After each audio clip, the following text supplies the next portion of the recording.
Bienvenue à tous et à toutes, salam alaikum, dans ce nouveau cours intitulé Les Assises du Savoir, où nous allons explorer ensemble un thème fondamental qui sont les émotions, un outil de transformation spirituelle. Dans cette première partie, nous allons comprendre comment les émotions, loin d'être de simples réactions passagères, peuvent devenir des leviers puissants pour notre évolution spirituelle. Nous aborderons l'impact des émotions sur notre âme et la manière dont, grâce à la sagesse spirituelle, nous pouvons les transformer pour atteindre un équilibre intérieur durable. La joie, la peur, la tristesse, la colère, le dégoût, la honte régissent notre vie dans nos comportements, notre état d'esprit. Elles influencent nos décisions, nos relations et notre bien-être. Ces émotions qui font partie intégrante de notre quotidien, elles sont inhérentes à la nature humaine.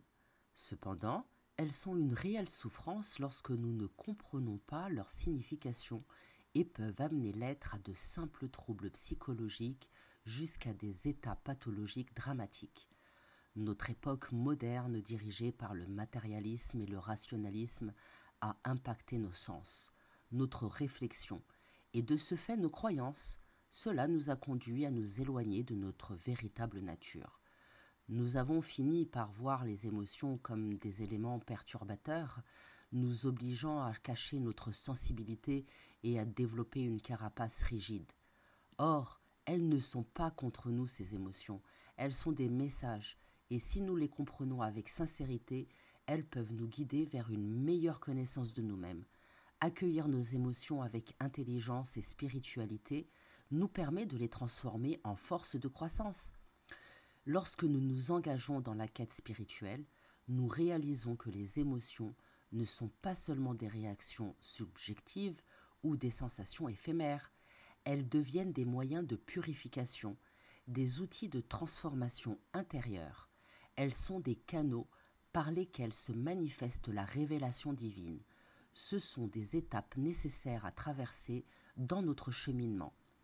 Le Coran nous enseigne qu'il existe 3 types d'âmes. L'âme perverse, qu'on appelle al-nafs al-amara, c'est celle qui incite au mal et qui, à son extrême, devient insensible à toute miséricorde, la rahma. Il y a l'âme blâmable, al-nafs al-lawama, qui oscille entre le bien et le mal, vivant dans la culpabilité, la tristesse et le doute.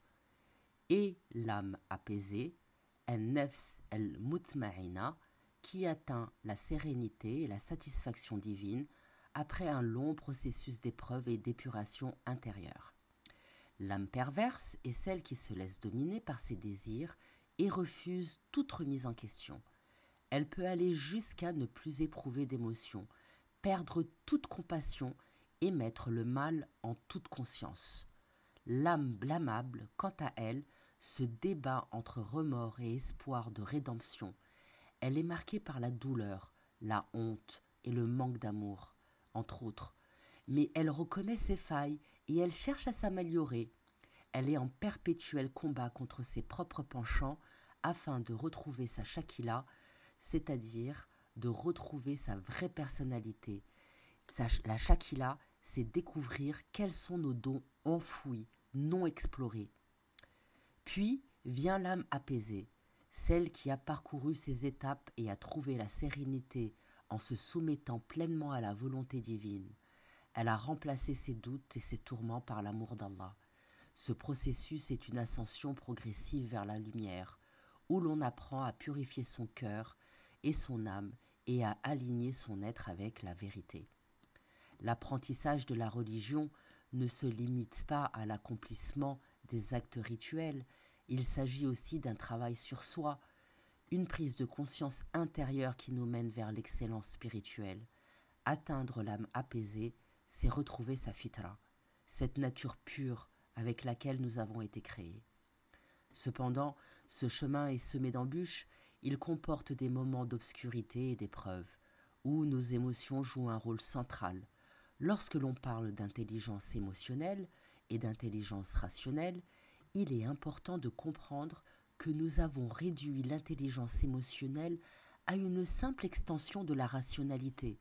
Pourtant, elle relève d'un autre registre. elle ne vient pas du mental, mais du cœur.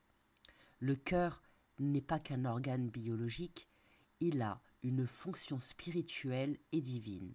Allah nous en parle dans le Coran, notamment dans la sourate Al-A'raf, la 7, verset 179. Nous avons destiné beaucoup de djinns et d'hommes pour l'enfer. Ils ont des cœurs, mais ne comprennent pas. Ils ont des yeux, mais ne voient pas. Ils ont des oreilles, mais n'entendent pas. Ils sont comme des bestiaux, ou même plus égarés encore. Tels sont les insouciants. Ce verset révèle un processus fondamental. Plus le cœur se ferme, plus l'être humain s'égare.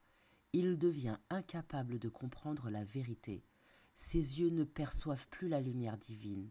Ses oreilles n'entendent plus les rappels. Et son cœur devient insensible. Dans plusieurs versets du Coran, Allah cite ces trois organes ensemble, le cœur, les yeux et les oreilles. J'ai choisi ce verset car il fait partie des rares versets où le cœur est cité tout en premier, car la majeure partie des versets, il est mentionné les yeux en premier, car la vision spirituelle précède la compréhension. La basira, c'est la clairvoyance intérieure. Elle est différente de la simple vue physique.